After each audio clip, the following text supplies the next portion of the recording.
नमस्कार दोस्तों, स्वागत है अपने YouTube channel top trending GK में। दोस्तों रेलवे जेईई एग्ज़ाम जो 16, 17 और 18 दिसंबर को हुआ है, इसकी आंसर की आने के बाद मैंने चेक किया और कैंडिडेट ने बहुत से क्वेश्चंस ऐसे गलत क्वेश्चंस मेरे को मेल पर सेंड किए। विशेषकर बात करते हैं अपन साइंस के क्वेश्चंस की, जीके के क्वेश्चंस की, तो लगभग 20 के आसपास ऐसे क्वेश्चंस हैं जो डाउटफुल हैं और उन पर आपको ऑब्जेक्शन लगाना चाहिए।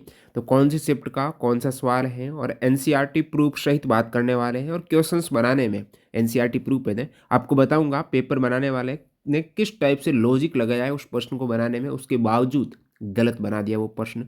तो आपत्ति आप कैसे दर्ज कराएंगे, एंड तक बने रहेगा। यहाँ पर सवाल आप देख सकते हो, सभी सवालों के साथ में मैंने एनसीईआरटी का जो भी प्रूफ मिला है उसको डालने की कोशिश की है। तो चलिए देखते हैं एक एक करके सभी सवाल। वैसे सारे सवाल है ना, वो टेलीग्राम पर ऑल शिफ्ट की पीडीएफ फाइल डाली हुई है। जिन्होंने ज्वाइन नहीं किया Telegram channel, link description box में ज्वाइन कर सकते हो। अभी मैंने वहाँ पर साइंस की, जीके की, मैथ्स की चैप्टर वाइज भी डाल दी है पीडीएफ। एक इम्पोर्टेंट अपडेट है, pass pro text book pass pro mock test के लिए अभी तक ज्वाइन नहीं किया ना, एक दो दिन और रुक जाओ। 27 दिसंबर को midnight text book pass pro grand finale cell, इस वर्ष की लास्ट सेल जिसमें लोवेस्ट प्राइस रहने वाली है, उसमें भी टीटीजे के कूपन कोड यूज़ करेंगे ये वाला, तो और भी कम डिस्काउंट रेट में आपको पास प्रो मिल जाएगा। काम क्या आएगा, आने वाले ग्रुप डी एग्जाम्स में, एनटीपीसी एग्जाम्स में, एसएससी जीडी एग्जाम्स में और भी जितने भी इंडिया में एग्जाम्स होते हैं ना, प्रीवियस ईयर के पेपर उनके सारे मिलेंगे, उन पर आधारित मॉक टेस्ट रहेंगे और बेहतर ढंग से आप मॉक टेस्ट अटेम्प्ट करेंगे तो उसका विश्लेषण है। मॉक टेस्ट दो, एनालिसिस करो, गलती कहाँ होती है, समय रहते सुधार दो। रिन्यू कराना चाहते हो या फिर न्यू पास प्रो के लिए आपको थोड़ा इंतजार करना है। 27 दिसंबर मिडनाइट को इसका फ़ायदा उठाएगा टीटीजी के कूपन कोड से। और अभी इसकी प्राइस थोड़ी ज़्यादा चल रही है, उस समय आप देखना कितनी प्राइस अभी रिवेल नहीं हुई एक्चुअली, तो लिंक डिस्क्रिप्शन बॉक्स में है, वहाँ से आप चेकआउट कीजिएगा। पहला सवाल देखते हैं यहाँ पर, ये आरआरबी जेई 17 दिसंबर थर्ड शिफ्ट का सवाल है। परिवार नियोजन में कॉपर्टी जैसे उपकरणों का उपयोग करने का क्या उद्देश्य होता है। तो इसमें काफ़ी सवाल ऐसे हैं ना जेई में, एक्चुअली ऐसे एक दो सवाल ही है जो कि पूरा का पूरा गलत है। सवाल गलती ये हो रही है कि एक से ज़्यादा ऑप्शन करेक्ट हो रहे हैं और जहाँ पर आप ऑब्जेक्शन लगाने जाते हो ना, वहाँ पर विकल्प रहता है कि ये सवाल क्यों गलत है, क्या एक से ज़्यादा विकल्प करेक्ट है, तो उसको आपको सेलेक्ट करना है। तो यहाँ आप देखेंगे कि कॉपरेटी का काम होता है वैसे शुक्राणु को अवरोध करना। मैं यहाँ पर एक प्रूफ बताता हूँ आपको, NCERT class 12th bio chapter 3 biology का तीसरा चैप्टर आप देखेंगे तो यहाँ पर भारत में दूसरा प्रभावी और लोकप्रिय विधि अंतः गर्भाशयी युक्ति, जिसे आप इंट्रा यूट्रिन डिवाइस आईयूडी बोलते हो, और यहाँ पर आईयूडी के रूप में इन्होंने बताया है ये युक्तियाँ कौन सी हैं जो औषधि रहित होती हैं, जिसमें आपके लिपेस लूप और तांबा मोचक आईयूडी जैसे कॉपर टीका है। और ये आगे काम कैसे करते ही देखिएगा, आईयूडी गर्भाशय के अंदर कॉपर का आयन मोचित होने के कारण शुक्राणुओं की भक्षाणु क्रिया, जो फेगोसाइटोसिस है ना, फेगोसाइटोसिस, फेगोस यानी कोशिका, साइटोसिस यानी खत्म कर देना, तो कोशिका खुद ही शुक्राणु को भक्षण कर देगी, यानी शुक्राणु को नष्ट कर देगी, खत्म कर देगी, उसकी गतिशीलता बिल्कुल शून्य कर देगी, जिससे शुक्राणु की गतिशीलता तथा उनकी निषेचन क्षमता को कम हो जाती है। गतिशीलता, शुक्राणु की स्पीड वहाँ पर रुक जाती है। गतिशीलता एक तरीके से भौतिक अवरोध वहाँ पर वो कॉपर ने पैदा कर दिया, आगे वो चल नहीं पा रहा भौतिक रूप से, गतिशीलता तो यहाँ पर, तथा उनकी निषेचन क्षमता को कम होती है। इसके अतिरिक्त ये जो इंटरयूट्रिन डिवाइस क्या करते हैं, हार्मोन को गर्भाशय में भ्रूण के रोपण के लिए अनुपयुक्त बनाते हैं। अब भ्रूण वहाँ पर गर्भाशय में रोपित ही नहीं होगा, इस टाइप से ये चेंजेस करते हैं। तो यहाँ देखेंगे निश्चित अंडे को गर्भाशय में प्रत्यारोपित होने से रोकना, ये दोनों ही विकल्प कहीं ना कहीं करेक्ट बैठ रहे हैं। उनमें से बहुत ज़्यादा तो ये विकल्प 3 बैठ रहा है, तो एक से ज़्यादा करेक्ट है, ये आप प्रूफ लगा सकते हो, जिसमें मैंने विकल्प वाइज भी यहाँ पर विश्लेषण किया है। यानी ये भौतिक अवरोध वाला भी सही है और निश्चित अंडे वाला भी सही है। अगला सवाल देखते हैं अपन, एक 17 दिसंबर के सेकेंड शिफ्ट का सवाल है जहाँ पर हिंदी भाषा में कैंडिडेट को सवाल समझ में नहीं आया। ये सवाल ये है कि निषेचन के बाद फल में क्या विकसित होता है। फल में क्या विकसित होगा, फल में तो एक्चुअली जब अंग्रेजी में देखा गया इसको, इंग्लिश लैंग्वेज में, तो इस टाइप से था, what develops into fruit after fertilization, यानी इन विकल्प में से फ्रूट में क्या विकसित होता है निषेचन के बाद, इन विकल्प में से फ्रूट में क्या विकसित होता है। तो जो अंडाशय है ना वो फल में विकसित हो जाएगा, तो ovary develops into fruits after fertilization, और जो बीजांड है वो बीज में हो जाएगा। तो थोड़ा समझने में कैंडिडेट गलती करे तो यहाँ पर अंडाशय निषेचन के बाद यहाँ पर एक रिक्त स्थान होती है, अंडाशय निषेचन के बाद फल में विकसित होता, इस टाइप से होगा। तो थोड़ा हिंदी में इन्होंने सही नहीं किया, तो इस टाइप से आपको सवाल समझ में ना आता हो ना, तब आपको इंग्लिश वर्जन देखना चाहिए, बाकी आंसर में कोई गलती नहीं है। अब एक सवाल देखते हैं अपन, ये 18 दिसंबर के सेकंड शिफ्ट का सवाल है। एक कांच के बीकर में पानी में डूबी एक पेंसिल पर विचार कीजिए, यदि पानी के स्थान पर केरोसिन या तारपिन डाल दिया जाए तो क्या पेंसिल उतनी ही विस्थापित दिखाई देगी। ये सेम सवाल है ना, एनसीईआरटी एग्जाम्पलर का आप देखेंगे तो एग्जाम्पलर जो एनसीईआरटी की ऑफिशियल बुक्स है उसमें आप देखेंगे सवाल नंबर 22, किसी पेंसिल को जब जल से भरे गिलास में डुबोते हैं तो वह वायु तथा जल के अंतरापृष्ठ पर मुड़ी हुई प्रतीत होती है। यदि इस पेंसिल को जल के स्थान पर केरोसिन या तारपीन के तेल में डुबाए तो इसमें इतनी ही मुड़ी प्रतीत होगी। अपने उत्तर की आरेख सहित व्याख्या कीजिए। और इन्होंने फिर एनसीईआरटी वालों ने क्या आंसर दिया है वो आप देखते हैं। तो एनसीईआरटी के एग्जाम्पल में उनका आंसर भी रहता है, ठीक है। ये कहा नहीं, ये सवाल था ना कि क्या उतनी ही मुड़ी रही, क्या उतनी मुड़ेगी, उतनी नहीं मुड़ेगी। विभिन्न दरों में मुड़ाव भिन्न भिन्न होता है, अलग अलग दरों अलग अलग मुड़ाव होगा, क्योंकि दो माध्यमों को पृथक करने वाले अंतरपृष्ठ पर प्रकाश का वेग माध्यम के अपवर्तनांक पर निर्भर करता है। तो यहाँ पर अपवर्तनांक वाले आप देखेंगे तो ये होगा विस्थापन अलग अलग होगा, नहीं और विस्थापन, ये एनसीईआरटी खोदने का है। और इधर ये मान रहे नहीं पेंसिल सीधी सीधी क्यों दिखाई देगी, जब आपको पता है एक साइड आपका माध्यम केरोसिन और तारपीन का तेल है और एक साइड आपका पानी है। तो अपवर्तनांक आप एनसीईआरटी में देखेंगे ना, पानी का अपवर्तनांक है 1.33, केरोसिन और तारपीन के तेल का अपवर्तनांक पानी से ज़्यादा है। अपवर्तनांक ज़्यादा होने का मतलब यहाँ पर मुड़ाव ज़्यादा होगा, भाई जल के सापेक्ष अपवर्तनांक ज़्यादा है तो ये ज़्यादा इसको बेंड कर पाएगा। तो ज़्यादा मुड़ाव होगा तो सेम सीधी कैसे रह जाएगी, ये बोल रहे विस्थापन नहीं, पेंसिल सीधी दिखाई देगी, सीधी नहीं ज़्यादा मुड़ी हुई दिखाई देगी। इवन आप यहाँ पर देख सकते हो ये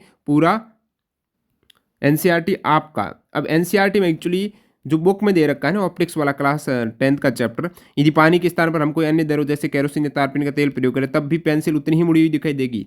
तो इन्होंने फिर अपना उत्तर नहीं दिया, आपसे सवाल पूछ लिया और इधर एग्जामिनर में भी सवाल पूछ लिया और एक्चुअली इसका आंसर इन्होंने एग्जाम्पल में दे दिया है। तो ये चीज़ क्लियर हो गई, यहाँ से आप प्रूफ डाल सकते हो। NCERT example question number chapter number 10 question number 22 और साथ साथ में आप इन दिस एग्जाम्पल आंसर की द एक्चुअल आंसर इज, ये आप बता सकते हो। और साथ साथ ये भी आप स्क्रीनशॉट में डाल सकते हो अपवर्तनांक है, और लिखकर भी उसमें जो प्रूफ रहता है ना अटैच करने का, वो एक साथ आप एक से ज़्यादा लिखकर भी कि यहाँ पर गोला लगाकर, तो इस टाइप से रहता है पूरा प्रूफ ऐड करने का। अब अगला सवाल देखते हैं।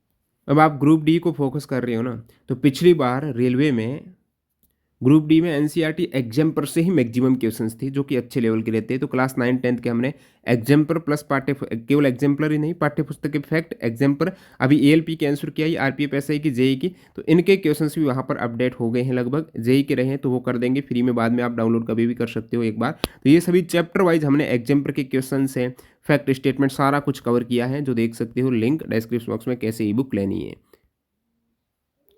इसी टाइप से हमने जो साइंस में विशेषकर रेलवे एग्जाम्स अभी 2024-25 के, जैसे एएलपी की 300 साइंस के क्वेश्चन चैप्टर वाइज, उसके बाद आरपीएफ एसआई के, जेई के भी चैप्टर वाइज यहाँ पर अभी कंपाइल हो रहे हैं। इसके बाद टेक्नीशियन आंसर की के, तो ये केवल एक बार आप प्राइस पे कर देंगे, अभी कम चल रही है।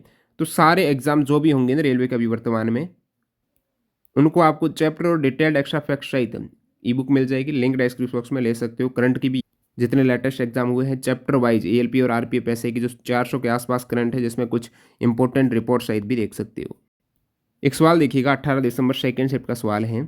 किसी विलयन का पीएच मान 8 है, यदि इसे समान आयतन वाले जल के साथ तनुकृत किया जाए तो इसके पीएच पर क्या प्रभाव पड़ेगा। पीएच मान 8 यानी वो क्या है, क्षारीय माध्यम है, ठीक है। और समान आयतन वाले जल के साथ, अब जितना विलयन है उतना ही जल उसमें डाल दिया और डाइल्यूट कर दिया इसको, तो इसके पीएच पर क्या प्रभाव पड़ेगा। तो यहाँ पर एनसीईआरटी आप जब देखते हो ना, तो इन्होंने मेंशन कर रखा है एनसीईआरटी वालों ने अम्ल क्षार में कि जल में अम्ल या क्षारक मिलाने पर आयन की सांद्रता, जल में अम्ल या क्षारक मिलाने पर, तो जल और अम्ल मिला दिया तो उसमें H3O+ आयन की सांद्रता है वो प्रति इकाई आयतन में कम होगी, और क्षारक के केस में OH- आयन की सांद्रता है वो प्रति इकाई आयतन में कम होगी। पानी मिलाया तो वो डाइल्यूट होगा ना, तो OH- आयन की सांद्रता कम होगी, OH- आयन की सांद्रता ज़्यादा होना यानी पीएच ज़्यादा होना, सांद्रता कम होना, आप पीएच स्केल वाला देखा है ना, तो कुछ इस टाइप से जाता है यहाँ पर H+, यहाँ पर OH- है। तो OH- जितनी ज़्यादा इधर जाएगी तो इधर ही pH की वैल्यू ज़्यादा होगी, और ये प्रति इकाई आयतन में कमी होगी तो pH कम होगी, तो यहाँ से pH है वो कम होगी। अब ये 8 के साथ जल मिलाया है ना भाई, सॉल्यूशन की pH 8 थी, अब जल की pH सेम मात्रा में इन्होंने जल मिलाया है। अब बिल्कुल मैं एकदम जल को उदासीन मानूं तो 8 और 7 फिर भी आपका एवरेज निकलेगा ना, वो 7.5 के बीच रहेगा। तो ये neutral, it will become neutral. ये बिल्कुल उदासीन जो 7 pH पर आप नहीं कह सकते हो, एक्चुअली यहाँ पर कह सकते हो कि pH कम होगी। ये इसका आंसर सही होना चाहिए, साथ में प्रूफ अटैच कर सकते हो। अब एक सवाल है 16 दिसंबर की फर्स्ट शिफ्ट का, देखिएगा। निम्नलिखित में से कौन सी अभिक्रिया उदासीनीकरण अभिक्रिया को निरूपित नहीं करती है? तो कैंडिडेट ने ये सवाल भेजा इसलिए ले रहा हूँ, एक्चुअली ये सवाल सही है। आप उदासीनीकरण अभिक्रिया देखेंगे ना तो उसमें होता क्या है, अम्ल और क्षार लवण और जल बनाते हैं। उदासीनीकरण अभिक्रिया में यही देखना होता है। यहाँ पर आप नीचे देखेंगे केवल इसमें क्षारक और अम्ल लवण और जल बनाते हैं, यही उदासीनीकरण अभिक्रिया है।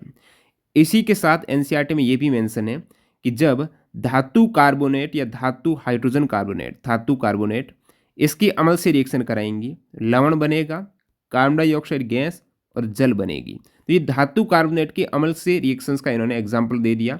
केवल लवण और जल बनता है ना, वो आपकी उदासीनीकरण अभिक्रिया। कुछ कैंडिडेट बोल रहे हैं ये भी आपका क्षार है, अम्ल है, तो ये भी उदासीनीकरण होनी चाहिए, और सवाल पूछ रहा नहीं है। तो एक्चुअली इसमें लवण और जल के अतिरिक्त CO2 गैस बन रही है, इसलिए ये नहीं है। बाकी यहाँ पर अम्ल क्षार, अम्ल क्षार, क्षार अम्ल लवण जल, लवण जल, लवण जल बन रहा है, इसलिए ये उदासीनीकरण अभिक्रिया का आपको सही दे रखा है, इसमें गलत नहीं है। कुछ कैंडिडेट हैं डाउट रहता है ना, वो डाउट भी साथ साथ क्लियर कर रहे हैं। एक डाउट ये भी है कि गुलाब के फूल का पराग परागण के माध्यम से सूर्यमुखी के वर्तिकाग्र तक पहुंचता है, पराग वर्तिकाग्र द्वारा अस्वीकृत कर दिया जाता है, क्योंकि अब एक तरफ है सूर्यमुखी, एक तरफ है गुलाब का फूल, तो इनके मध्य परागण के माध्यम से यदि कहीं ना कहीं परागकण है वो सूर्यमुखी की वर्तिकाग्र तक पहुंच भी जाएगा ना, तो सूर्यमुखी का वर्तिकाग्र उसे एक्सेप्ट नहीं करेगा। सूर्यमुखी का वर्तिकाग्र कैसे एक्सेप्ट करेगा, किसको करेगा, जो सूर्यमुखी का परागण होगा, सूर्यमुखी का परागण ही सूर्यमुखी का वर्तिकाग्र एक्सेप्ट करेगा, दूसरे पादप का नहीं करेगा, सेम फैमिली का होना चाहिए। तो पराग सूर्यमुखी का नहीं था, इसलिए इन्होंने एक्सेप्ट नहीं किया, इसलिए वर्तिकाग्र ने एक्सेप्ट नहीं किया, सीधा सीधा उत्तर है। अब यहाँ पर आप ऑप्शन का थोड़ा विश्लेषण करता हूँ, आपको सही सभी ऑप्शन सही लगते हैं ना, वो देखिएगा। जैसे पहला ऑप्शन है पराग का वर्तिकाग्र से कोई संबंध नहीं है, गलत है। पराग, ये एक्चुअली केवल विकल्प को देखिएगा, पराग और वर्तिकाग्र का क्या आपस में कोई संबंध नहीं रहता है। पराग और वर्तिकाग्र का आपस में गहरा संबंध है। परागकण वर्तिकाग्र पर गिरने के बाद ही तो अंकुरित होते हैं और आगे फिर वो ओव्यूल तक पहुंचते हैं, अंडाशय व बीजांड तक। इसलिए कहना कि पराग का वर्तिकाग्र से कोई संबंध नहीं है पूरी तरह से गलत है। और आपको पूछा क्या है कि कारण बताना है, तो ये कारण तो गलत है। वर्तिकाग्र का पराग से कोई संबंध नहीं है, ये भी गलत है। वर्तिकाग्र परागकण की रासायनिक संरचना और प्रजाति संगति को पहचानने के लिए उत्तरदायी है, तो वर्तिकाग्र का संबंध है। वर्तिकाग्र को तो चाहिए कि परागण की संरचना है, वो परागकण आ रहा है वो कैसी है, तो वर्तिकाग्र परागकण को स्वीकार या अस्वीकार करने का निर्णय लेता है, इसलिए ये कहना गलत होगा कि वर्तिकाग्र का पराग से कोई संबंध नहीं है, ये तो निर्णय लेता है। फिर एक विकल्प है पराग गुलाब के फूल का था, तो पराग गुलाब के फूल का था तो इसलिए वो एक्सेप्ट नहीं होगा कि गुलाब के फूल का, गुलाब के फूल का पराग तो ऐसा नहीं है कि केवल एक्सेप्ट, गुलाब का पराग यदि गुलाब की वर्तिकाग्र पर गिरता तो उसे अस्वीकार नहीं किया जाता, तो ये केवल मात्र कारण नहीं गुलाब के फूल का था, ये गुलाब की वर्तिकाग्र पर गिरता तो वर्तिकाग्र उसे एक्सेप्ट कर देती। सवाल ये है कि वर्तिकाग्र ने एक्सेप्ट क्यों नहीं किया, तो वर्तिकाग्र गुलाब के फूल पर गिरता तो एक्सेप्ट कर देती। और पूरा कारण ये कि पराग सूर्यमुखी का नहीं था। सही उत्तर ये है कि पौधे में पराग और वर्तिकाग्र का संगति सुनिश्चित करना महत्वपूर्ण है, दोनों एक ही प्रजाति के होने चाहिए, तो ये सही है। इसमें मेरे हिसाब से नहीं बनता है इसका objection. What happen when sodium hydroxide react with copper two sulphate solution. 18 December third shift का सवाल है कि जब सोडियम हाइड्रोक्साइड यानी NaOH और ये रिएक्ट करती है कॉपर सल्फेट CuSO4 से, तो क्या बनता है। इसमें दो चीज़ देखने को मिलेगी, सोडियम सल्फेट भी बनेगा और कॉपर हाइड्रोक्साइड भी अवक्षेप के रूप में बनेगा। तो ये रिएक्शन आप देख सकते हो, जब कॉपर सल्फेट की सोडियम हाइड्रोक्साइड से कराएंगी तो यहाँ पर आपको क्या सोडियम सल्फेट नहीं दिख रहा बनता हुआ, दिख रहा है ना, ये सोडियम सल्फेट ही तो है Na2SO4। और डबल डिस्प्लेसमेंट है, और कॉपर हाइड्रोक्साइड भी बन रहा है ऑक्सीजन के रूप में। तो ये दोनों चीज़ें बन रही है। जब दोनों बन रही है तो एक विकल्प कैसे करेक्ट मान लें, दोनों ही करेक्ट मानेंगे हम तो ये 18 दिसंबर के थर्ड शिफ्ट का है, आपने ये किया है तो ऑब्जेक्शन आप लगा सकते हो। नेक्स्ट, ये हो गया। एक सवाल देखिएगा 16 दिसंबर सेकंड शिफ्ट का। रवि ने एक एक्वेरियम खरीदा है और उसे ये जानकर आश्चर्य हुआ कि एक्वेरियम की नियमित सफाई आवश्यक है। एक्वेरियम जहाँ पर जो आप देखते हो ना मछली, घर में एक एक्वेरियम पानी से भरा हुआ रखा होता है जिसके अंदर छोटी छोटी मछलियाँ रहती हैं। तो रवि ने तो ये खरीद लिया और कहा कि इसकी नियमित सफाई आवश्यक है। इसे नियमित रूप से साफ करना क्यों आवश्यक है? जब एनसीईआरटी मैंने देखा तो एक्वेरियम को यहाँ पर जीवशाला कहते हैं, ठीक है। तो जीवशाला यदा कदा इसकी सफाई की क्या आवश्यकता है? क्या हमें इसी प्रकार तालाबों एवं झीलों की सफाई भी करनी चाहिए? तो नीचे इन्होंने ये भी कहा है, ऐसी स्थिति की कल्पना कीजिए जब आप जल जीवशिला यानी एक्वेरियम को साफ करना छोड़ दें तथा कुछ मछलियाँ एवं पौधे इसमें मर भी गए हैं। जो इन्होंने कहा है कि भाई एक्वेरियम यदि नियमित साफ सफाई करना क्यों आवश्यक है? क्योंकि इसमें मृत पौधे और मछलियों का मरना है वहाँ पर। एक तो चीज़ ये चीज़ें नहीं है, दूसरा और चौथा तो बिल्कुल गलत हो जाएंगे।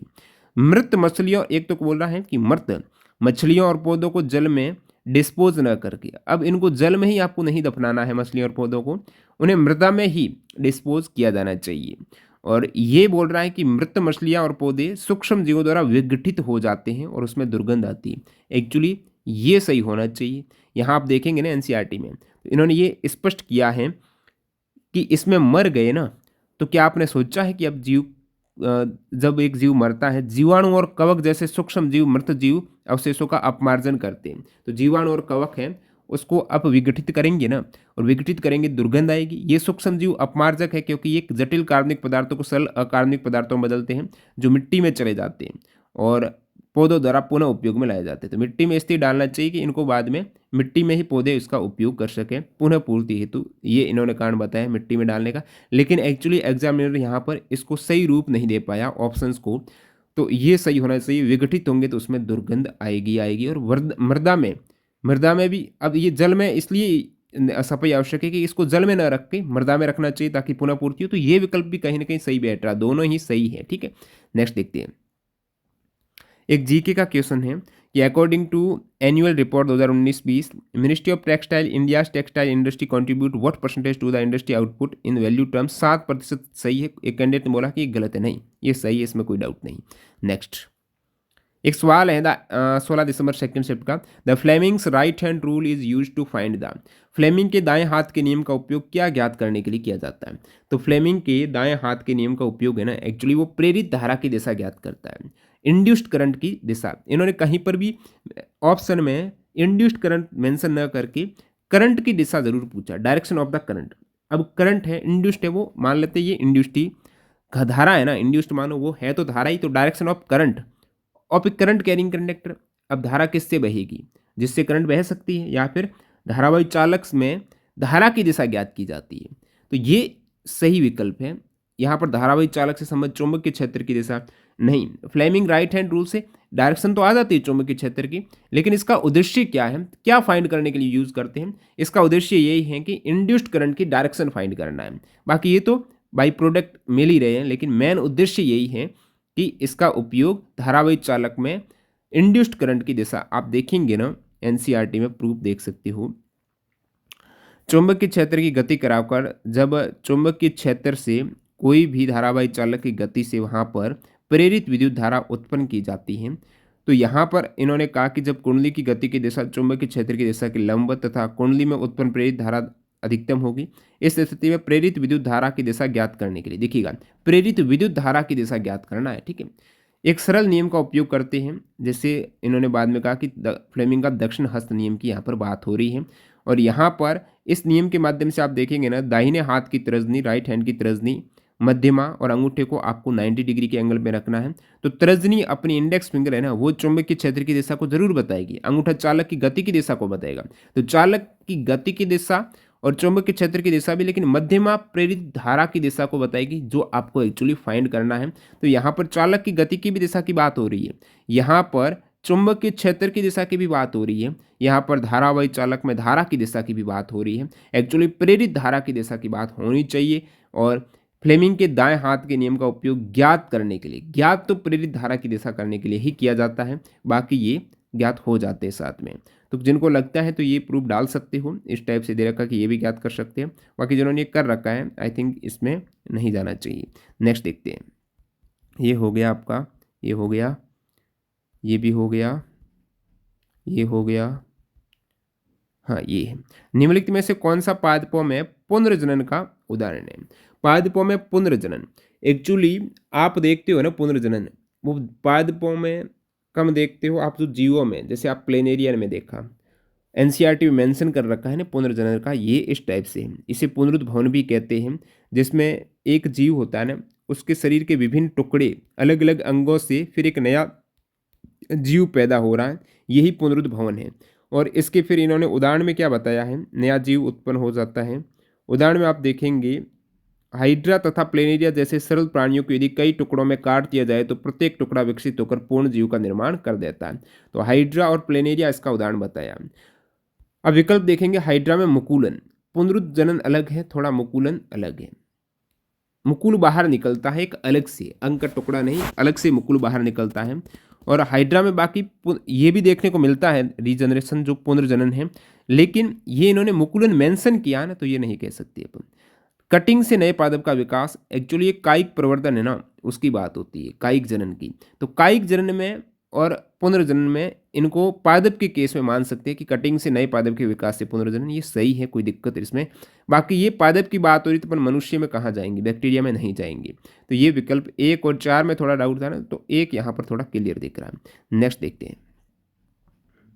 विस्थापन अभिक्रिया में यदि अधिक अभिक्रियाशील धातु कम अभिक्रियाशील धातु को उसके लवण विलयन से विस्थापित कर दें तो परिणाम क्या होगा? ये 18 दिसंबर के थर्ड सेट का क्वेश्चन है कि अधिक अभिक्रियाशील धातु आपको पता ही है, अभिक्रिया धातु कम अभिक्रियाशील धातु को उसके लवण से विलयन में विस्थापित कर दे तो परिणाम क्या होगा? तो एनसीईआरटी में दे रखा कि परिणाम ये होगा, 2 चैप्टर, एक धातु अधातु में भी है, अमलसार में भी। धातु अधातु में आप देखेंगे कि एक धातु ए है, एक धातु बी है। धातु ए बी के लवणीय विलीन में रिएक्शन कर रही है और धातु ए की अभिक्रियाशीलता ज़्यादा है, तो ज़्यादा हुई तो धातु ए ने धातु बी के लवण से विस्थापित कर दिया और धातु बी अब अलग हो गई और वहाँ पर धातु ए का लवण विलीन बन गया। लेकिन ध्यान देंगे ना आप, ये कुछ सॉरी रासायनिक अभिक्रिया वाले चैप्टर में उदाहरण दे रखा है। मान लेते कि धातु ये ए है आयरन और ये कॉपर सल्फेट है, आयरन की अभिक्रियाशीलता कॉपर से ज़्यादा है। सो आयरन ने कॉपर को विस्थापित कर दिया और अब ये जो धातु का लवण है इसमें ये आयरन आ गया FeSO4। अब कॉपर क्या हो गया, कॉपर एस यानी सॉलिड हो गया ना, कॉपर ठोस रूप में आ गया, यानी सेम धातु है ना, दोबारा जो कम अभिक्रियाशील है वो सॉलिड हो जा रही है। और यहाँ पर आप विकल्प देखेंगे ना कि कम अभिक्रियाशील धातु विस्थापित, अब कम अभिक्रियाशील विस्थापित हो रही है कि नहीं हो रही है? कम अभिक्रियाशील धातु विस्थापित हो जाती है। देखिए ये तो गलत है। अब इसमें भी 2 ऑप्शन का डाउट बन रहा है, एक तो कम अभिक्रियाशील धातु विस्थापित होगी और अधिक अभिक्रियाशील धातु यौगिक का भाग बन जाएगी। अधिक आपने देखा कंपाउंड का भाग बन गई, यहाँ पर अधिक अभिक्रियाशील धातु है, ये इसका भाग बन गई। धातु ए जो अधिक अभिक्रियाशील है, ये लवण विलयन है, कंपाउंड है, पूरा यौगिक है, उसका भाग बन गई। ये तो करेक्ट दिख पा रहा है आपको, ये तो करेक्ट है ऑप्शन 3। इसके साथ साथ कम अभिक्रियाशील धातु विस्थापित हो रही है, बिल्कुल हो रही है, यहाँ पर भी पिंडित हो जाती है। पिंडित का मतलब है कि ये यहाँ पर इंग्लिश में देखेंगे तभी समझ में आएगा, पिंडित यानी सॉलिडिफाइज, यानी ठोस में कन्वर्ट हो जाती है। तो ठोस में नहीं हो रही क्या धातु, धातु ये एस में नहीं जा रही क्या, सॉलिड में नहीं जा रही, पिंडित भी हो रही। तो इसमें 2 विकल्प यहाँ पर करेक्ट हो रहे हैं और जो दे रखा है ना वो तो गलत हो रहा है। 2 विकल्प यहाँ पर करेक्ट जा रहे हैं। तो एक्चुअली 2 क्या 3 विकल्प आप कहेंगे, जो दे रखा वो भी, इसमें एक्चुअली ये देना चाहिए तो क्या परिणाम क्या नहीं होगा। अधिक अभिक्रियाशील धातु अप्रयुक्त रहेगी, नहीं का इन्होंने देना था, इंग्लिश में भी इन्होंने नहीं का नहीं दिया, ठीक है। अमोनियम डाइक्रोमेट को गर्म करने पर क्या होगा, 16 दिसंबर सेकंड शिफ्ट का सवाल है। बाकी ये पूरी आप सीरीज देख सकते हो कि भाई आयरन की अभिक्रियाशीलता कॉपर से ज़्यादा है, सो इनको विस्थापित करेगी। तो अमोनियम डाइक्रोमेट का फॉर्मूला ये है NH4 का होल ट्वाइस Cr2O7, और इसको गर्म करेंगे ना तो आपको जो प्रोडक्ट मिलेगा ना एक्चुअली उसमें ये 3 प्रोडक्ट होंगे, ये क्रोमियम ऑक्साइड, नाइट्रोजन और जल वाष्प, ये 3 ही मिलेंगे। लेकिन विकल्प में क्या बोल रहा है कि हमको नाइट्रोजन जल मिलेगा और क्रोमियम ऑक्साइड मिलेगा, लेकिन ऑक्सीजन नहीं मिलेगा। ऑक्सीजन तो कहाँ से आ गया ये बीच में? तो नाइट्रोजन गैस है, जल है और क्रोमियम ऑक्साइड मिलता है, तो ये गलत हो गया। उसके साथ साथ यहाँ पर बोलेंगे क्रोमियम और ऑक्सीजन, ऑक्सीजन तो है ही नहीं, क्रोमियम ऑक्साइड और नाइट्रोजन जरूर मिल रहा है, क्रोमियम ऑक्साइड और जल भी जरूर मिल रहा है। तो एक्चुअली पूरा प्रोडक्ट इन्होंने किसी ऑप्शन में दिया ही नहीं है। तो ये आप लगा सकते हो रिएक्शंस की स्क्रीनशॉट। नेक्स्ट, कार्बन का कौन सा गुणधर्म उसे लंबी श्रृंखला और वलय बनाने की सुविधा देता है? तो ये चीज़ आप देखेंगे एनसीईआरटी क्लास 11th केमिस्ट्री का जो सेकंड पार्ट है, केमिस्ट्री 2 चलती है ना, तो 11th का सेकंड पार्ट 17 दिसंबर के फर्स्ट शिफ्ट का है। उसमें आप देखेंगे जो यहाँ पर श्रृंखलन की बात हो रही है, तो श्रृंखलन क्यों बनाता है कार्बन, एक पूरी सीरीज ऐसे सी सी सी के फॉर्म में क्यों बनाता है? तो दो आपको बताता हूँ। एक तो आप अपना एनसीईआरटी देखेंगे ना 10th वाला, कार्बन और उसके यौगिक देखेंगे, तो कार्बन में कार्बन के ही अन्य परमाणु के साथ आबंध बनाने की अद्वितीय क्षमता होती है। कार्बन कार्बन के साथ बॉन्ड बनाता है जिससे बड़ी संख्या में अणु बनते हैं। इस गुण को श्रृंखलन कहते हैं, बिल्कुल कहते हैं। इन यौगिकों में कार्बन की लंबी श्रृंखला, कार्बन की विभिन्न शाखाओं वाली श्रृंखला तो वलय में व्यवस्थित कार्बन भी पाए जाते हैं। साथ ही कार्बन के परमाणु द्वि अथवा त्रि आबंध से जुड़ सकते हैं। ये बोला कि कार्बन आपस में डबल ट्रिपल बॉन्ड भी कनेक्ट हो सकता है। और इन्होंने क्या, ये वाला एग्जामिनर देखिएगा क्लास 10th में उस स्टेटमेंट से इन्होंने कह दिया बहुआबंध, बहुआबंध यानी डबल और ट्रिपल बॉन्ड जो बनाएगा ना, इसके कारण ये करेक्ट हो पाएगा। बहुआबंध ये भी हो सकता है कि संयोजकता ज़्यादा हो, ज़्यादा बॉन्डिंग बनाए। तो कार्बन का कौन सा गुणधर्म, तो गुणधर्म एक्चुअली कौन सा आप देखेंगे ना, ये 11th चैप्टर 9th का, तो इसमें यहाँ पर दे रखा कार्बन में अन्य परमाणु के साथ सहसंयोजक बंध द्वारा जुड़कर लंबी श्रृंखला या वलय बनाने की प्रवृत्ति होती है। इस प्रवृत्ति को श्रृंखला कहते हैं। सहसंयोजक बॉन्ड द्वारा ये वलय या श्रृंखला बनाने की प्रवृत्ति होगी, ये एनसीईआरटी में मेंशन है। एनसीईआरटी एक ऑफिशियल प्रूफ माना जाता है, तो इसको आप ऐड कर सकते हो क्लास 11th केमिस्ट्री पार्ट 2 का। और ये मैं टेलीग्राम पर डाल दूंगा सारे सवाल, वहां से भी आप ले लेना।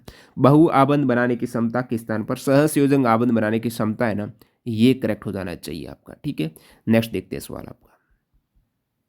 बीजों के प्रकीर्णन का कारक निम्नलिखित में से कौन सा नहीं है? प्रकीर्णन यानी एक जगह से दूसरी जगह बीज जाते हैं ना, जल के द्वारा चले जाएंगे, वायु के द्वारा चले जाएंगे, जंतु के द्वारा चले जाएंगे, सूर्य के प्रकाश द्वारा नहीं जाएंगे। सूर्य के प्रकाश से कैसे जाएंगे? ये एनसीईआरटी क्लास 7th यूनिट 8 में दे रखा है। ये एक्चुअली आपका ऑब्जेक्शन वाला सवाल है ही नहीं, लेकिन कैंडिडेट कंफ्यूज हो रहे थे, इसलिए आपको प्रूफ बता देता हूँ कि ये सही है।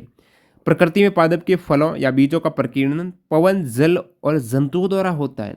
तो ये क्लास 7th से भी क्वेश्चन आ गया, तो यहाँ पर भी आपको ध्यान देना है। ग्रुप डी में नेक्स्ट आप तैयारी करेंगे तो 7th 6th 8th का मैं अलग से लेके आऊँगा वीडियो, एक साथ ही तीनों का। बुक्स तो उसमें भी 10-10 12-12 चैप्टर है प्रत्येक में, लेकिन जो इंपॉर्टेंट है ना, क्योंकि काफ़ी ईजी उसमें कंसेप्ट रहते हैं, तो इंपॉर्टेंट जो आपको नहीं पता, जैसे एक आप देखेंगे क्लास 6th चैप्टर जो गतिशीलता वाला है, अपने संधि है, आपको पूछ लिया भाई धुराग्र संधि, धुराग्र संधि किसके बीच में, जो क्लास 6 में दे रखा है। काफ़ी कैंडिडेट को नहीं पता है, पता है तो आप कमेंट सेक्शन में बताइएगा। धुराग्र संधि है ना, अपने शरीर के कौन से भागों को कनेक्ट करती है, हिंज संधि है भी उसमें है, एक कंदु खलिका संधि है। तो ऐसे ऐसे हैं जो कैंडिडेट को पता ही नहीं, तो ये सही है, कोई दिक्कत नहीं है। नेक्स्ट, एक आपका जीके का क्वेश्चन है जो गलत दे रखा है इन्होंने। Which of the following statement is या आर करेक्ट? तो पूछा है कि कौन सा करेक्ट है, तो इसमें करेक्ट देखेंगे ना कि नारी शक्ति वंदन अधिनियम वाज इंट्रोड्यूस इन 2023। बिल्कुल 2023 में इंट्रोड्यूस हुआ है, ये तो करेक्ट है। नारी शक्ति वंदन अधिनियम ensure 33% reserve seat for women in the parliament, legislative assembly और दिल्ली असेंबली। बिल्कुल, ये भी नारी शक्ति वंदन अधिनियम है ना, इसका उद्देश्य है कि अपनी जो दिल्ली विधानसभा, इसके अतिरिक्त राज्यसभा, लोकसभा में महिलाओं के लिए 33% आरक्षण, ये भी करेक्ट है। नारी शक्ति वंदन अधिनियम will be in force for 10 years, 10 years के स्थान पर होना चाहिए 15 ईयर्स। तो 2 और 3 आपको, एक करेक्ट है, 2 करेक्ट है, टोटल 3 स्टेटमेंट है, 1 और 2 करेक्ट है, 1 और 2 वाला, लेकिन इन्होंने 2 और 3 माना जो कि रॉन्ग है। इसका प्रूफ भी आप देख सकते हो, नारी शक्ति वंदन अधिनियम 2023 में रखे गए प्रावधान, और ये एक आर्टिकल पब्लिश हुआ था अक्टूबर 2023 में न्यू इंडिया समाचार का। आप पीआईबी का आर्टिकल भी इसमें डाल सकते हो। तो इसमें आप देखेंगे 128वां ये संविधान संशोधन है। इस बिल में यहाँ पर 3 टाइप के, एक तो आपका 33% राष्ट्रीय राजधानी क्षेत्र दिल्ली में आरक्षण, फिर लोकसभा में महिलाओं के लिए 1/3 आरक्षण, अलग आर्टिकल यहाँ पर संशोधित हुआ। राज्य विधानसभा में महिलाओं के लिए स्थान आरक्षित रहेंगे, ये अलग है। और साथ ही साथ यहाँ पर 334 में नया प्रावधान जोड़ा गया जिसके तहत महिला आरक्षण की अवधि 15 साल के लिए होगी। जो 10 साल था ना उसके स्थान पर क्या होगी, 15 साल होगी। लोकसभा में वोटिंग, राज्यसभा में इसको पारित कर दिया गया है। तो ये एक तरीके से भारत की लोकसभा में महिलाओं का प्रतिनिधित्व करीब 15% है, तो इसको ये बढ़ाने में सहायक होगा। और पार्लियामेंट में, लोकसभा में, विधानसभा में और दिल्ली असेंबली, तो ये 2, 1 और 2 करेक्ट है। इंट्रोड्यूस ये 2023 में ही हुआ है, एक्चुअली 2023 का ही ये एक्ट है। नेक्स्ट अपन देखते हैं, पीएच पैमाने में गहरा नीला रंग किसको दर्शाता है? 16 दिसंबर फर्स्ट शिफ्ट है। एक्चुअली गहरा नीला रंग आप देखेंगे ना एनसीईआरटी क्लास 10th में, तो यही आपको इमेज देखने को मिलती है। इस इमेज में ये गहरा नीला रंग तो आपको दिख रहा है कि स्ट्रॉन्ग, जितना गहरा हो रहा है वो स्ट्रॉन्ग एसिड को शो कर रहा है। स्ट्रॉन्ग जैसे कि पीएच मान लगभग अपन 11 से 14 तक कहेंगे स्ट्रॉन्ग है, बाकी 8 से 10 तक है ये स्ट्रॉन्ग नहीं है, ये प्रबल है, ये दुर्बल क्षार है। तो इन्होंने जो कहा है ना पीएच में गहरा नीला रंग, तो इस अकॉर्डिंग तो दुर्बल क्षारीय विलीन न होकर गहरा नीला रंग तो प्रबल क्षारीय विलीन हो जाना चाहिए। ये एनसीईआरटी की आप इमेज डाल सकते हो। इन्होंने इसके पीएच को, कलर को शो किया, लेकिन इन्होंने ये भी साथ में मेंशन किया है कि रंग केवल रफ मार्गदर्शन के लिए। एक्चुअली जब रंग को देखते हैं ना तो रंग कुछ इस टाइप से होते हैं। इस रंग में ये ज़्यादा पर्पल कलर में आएंगे, वो ज़्यादा प्रबल क्षारीय होगा। और ये जितने भी है 10 से प्रबल क्षारीय वैसे यहाँ से स्टार्ट हो जाना चाहिए, यहाँ पर भी गहरा नीला दिख रहा है एक तरीके से। तो ये थोड़ा डाउटेबल सवाल है। जो दुर्बल क्षारीय दे रखा है ना वो नहीं होना चाहिए।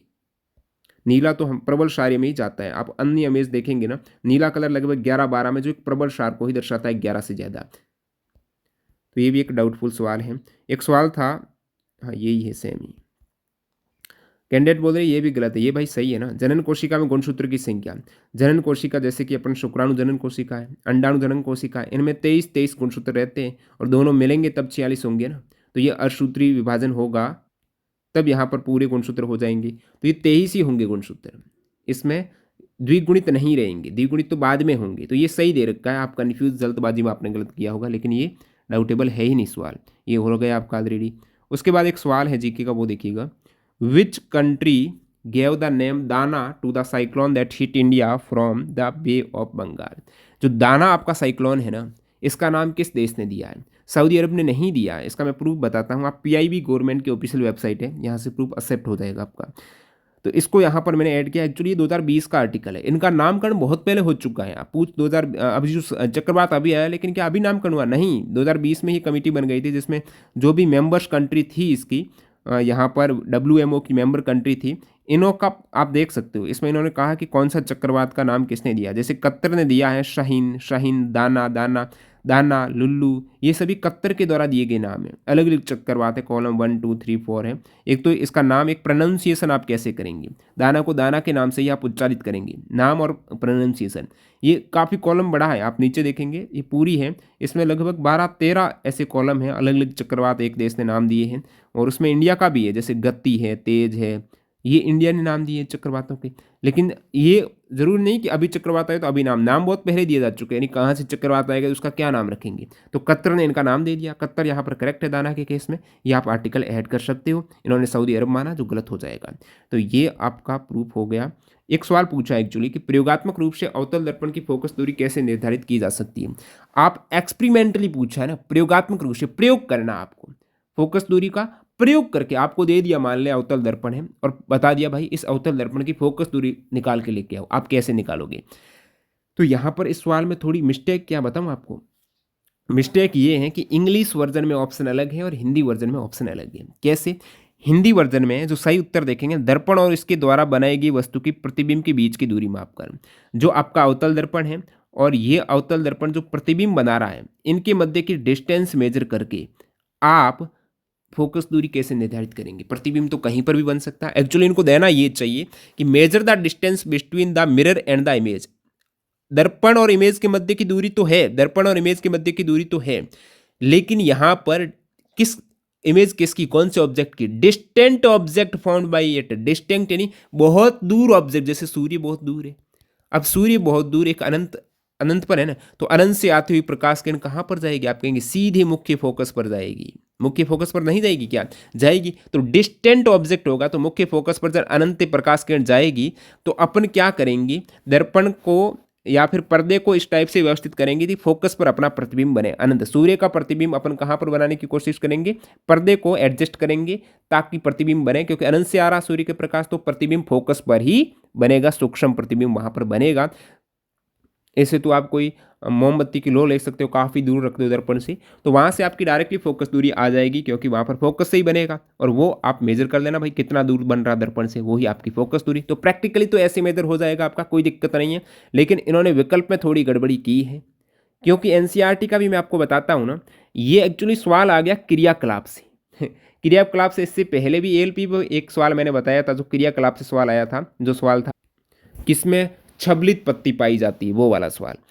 तो इसमें आप देखेंगे, एक अवतल दर्पण लीजिए, ऊपर वर्णित विधि से उनकी सन्निकट फोकस दूरी ज्ञात कीजिए, फोकस दूरी का मान नोट कीजिए। आप कैसे करेंगे, इन्होंने हिंट दिया कि किसी दूरस्थ वस्तु का प्रतिबिंब एक कागज की सीट पर प्राप्त करके भी फोकस दूरी, अब दूरस्थ वस्तु होनी चाहिए, वो दूरस्थ इन्होंने डिस्टेंट नहीं दिया है, तब आप उसका फोकस दूरी ज्ञात कर सकते हैं, प्रैक्टिकली कर सकते हैं।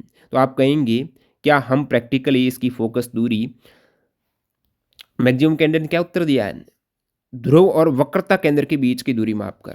अब प्रैक्टिकली आपके पास वक्रता केंद्र की दूरी कहाँ से आ जाएगी बताइएगा।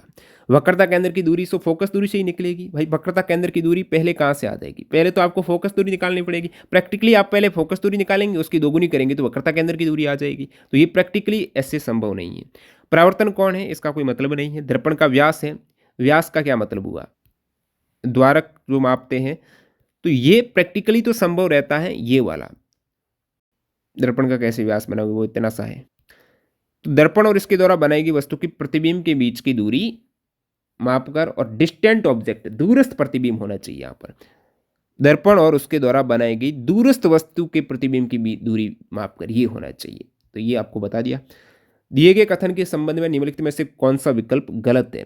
अब देखिएगा, ये विकल्प है कि किसी दंड चुंबक की चुंबकीय क्षेत्र रेखाएं का उपयोग करके खींची जा सकती है। तो दंड चुंबक में चुंबकीय क्षेत्र रेखाओं किसका उपयोग करके खींची जा सकती है। लकड़ी का बुरादा क्या चुंबकीय पदार्थ है क्या, वो चुंबकित हो जाएगा, वो एडजस्ट हो जाएगा, चुंबकीय बल के प्रभाव में वो गति करेगा क्या एडजस्ट होने की, नहीं करेगा। तो ये तो गलत, सही है ना। बाकी सभी चुंबकीय पदार्थ हैं। अन्य दंड चुंबक से आप कर सकते हो, चुंबकीय दिक् सूचक से कर सकते हो, लोहे के बुरादा। आपको प्रूफ बताता हूँ, अन्यथा आप नहीं मानते हो। ये देखिएगा एनसीईआरटी में चुंबकीय क्षेत्र रेखाएं, और इनका इन्होंने क्रियाकलाप में दे रखा है कि किसकी सहायता से हम एक पैटर्न बना सकते हैं, चुंबकीय क्षेत्र रेखाएं आरेखित कर सकते हैं। तो दिक् सूचक की सहायता से ये आरेखित किए इन्होंने। और दिक् सूचक अपने आप में क्या है, दिक् सूचक आप देखेंगे तो दिक् सूचक एक छोटा छड़ चुंबकी है। तो ये छड़ चुंबक की सहायता से नहीं की क्या इन्होंने, तो ये दिक् सूचक यानी छड़ चुंबक से इन्होंने चुंबकीय क्षेत्र रेखा आरेखित की है। और यहाँ पर आप देखेंगे इन्होंने लोह चूर्ण जो चुंबक के पास में रखा, लोह चूर्ण से चुंबकीय क्षेत्र रेखा को अनुदिश संरेखित कर दिया। तो तीनों ही दे रखे हैं, ये तीनों ही दे रखे हैं, इन तीनों के द्वारा ही आप कर सकते हो। क्रियाकलाप के माध्यम से बताया पूरा डिटेल में इन्होंने, तो तीनों से तो आप कर सकते हो। लोहे के बुरादे से भी कर सकते हो, दिक् सूचक से भी कर सकते हो। ये पूरा क्रियाकलाप बताएं कि दिक् सूचक से आपको कैसे करना, पूरा प्रूफ बताया। और दिक् सूचक अपने आप में एक छड़ चुंबकी है, एक बार मैग्नेटी है, तो अन्य दंड चुंबक से भी ये भी हो जाएगा आपका। तो पूछा है खींची जा सकती है। हाँ, एक बात बताऊं, अंग्रेजी में दिए गए कथन के संबंध में कौन सा विकल्प गलत है।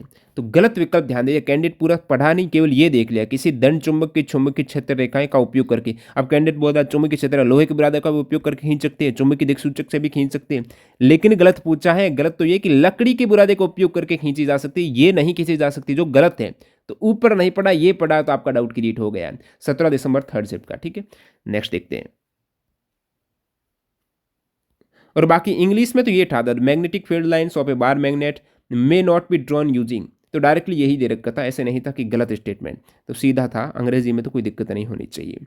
एक सवाल है, द्विविस्थापन अभिक्रिया में जब सोडियम क्लोराइड और सिल्वर नाइट्रेट को मिलाया जाता है, sodium chloride NaCl, silver nitrate AgNO3, तो रासायनिक अभिक्रिया को संतुलित करना था, एनसीईआरटी का एक सवाल था। उसमें दे रखा कि AgCl बनेगा, NaNO3 बनेगा। तो पूछा क्या परिणाम मिलेगा। तो यहाँ पर आपको बता दूं, अवक्षेप का निर्माण होगा, और साथ ही साथ AgCl क्या लवण, तो लवण का, एक लवण का निर्माण हो जाएगा, एक अवक्षेप का निर्माण हो जाएगा। आपको बता दूं, sodium nitrate is an inorganic nitrate salt of A alkali metal. तो ये साल्टी है, सोडियम नाइट्रेट आप देखेंगे लवण का निर्माण होगा। NaNO3 को आप बोलते हो चिल्ली साल्ट फिल्टर, तो ये साल्ट नहीं है क्या, तो लवण का तो निर्माण होगा ही होगा, ये चीज़ भी ध्यान रखना है। और साथ साथ अवक्षेप का निर्माण, ये दो विकल्प इसमें करेक्ट बैठ रहे हैं। 17 दिसंबर सेकंड शिफ्ट का सवाल है। एक सवाल देखो, निम्नलिखित में से कौन सी एक सजातीय श्रेणी नहीं है। इसमें एक से ज़्यादा आंसर करेक्ट हो रहे हैं। सजातीय श्रेणी का आप देखेंगे ना, NCERT में दे रखा कि इनके अंतर होना चाहिए CH2 का। किसका, CH2 का अंतर होना चाहिए, ये आप डाल सकते हो, वो आपकी समजातीय श्रेणी होगी। अब CH2 का अंतर कहाँ दिख रहा है आपको, इसमें दिख रहा है CH2 का अंतर। इसमें क्या CH2 का अंतर है क्या, इसमें भी C2 इसमें भी C2, तो C तो सेम हो गया ना, केवल H2 का अंतर काम थोड़ा ही पड़ेगा, C का भी गैप होना चाहिए। इसमें आप देखेंगे C3H7, तो C4H9, C5H12, C6S, देखिए H11, यहाँ पर गैप नहीं दिख रहा है। C5 एक्चुअली यहाँ पर C6H, ये कितना था, 11 था ना, तो 13 होना चाहिए, तो ये गलत हो गया। यहाँ पर भी देखिए सेम सेम कार्बन आ गए, सी का अंतर नहीं, तो 3 विकल्प करेक्ट हो रहे हैं। सवाल ये बनना चाहिए निम्नलिखित में से कौन सी एक सजातीय श्रेणी है, कौन सी एक सजातीय श्रेणी है, तो केवल एक विकल्प में ही सजातीय श्रेणी बन रही है, बाकी में बन ही नहीं रही है, तो यही है सही। तो सवाल ही गलत पूछ लिया भाई इन्होंने।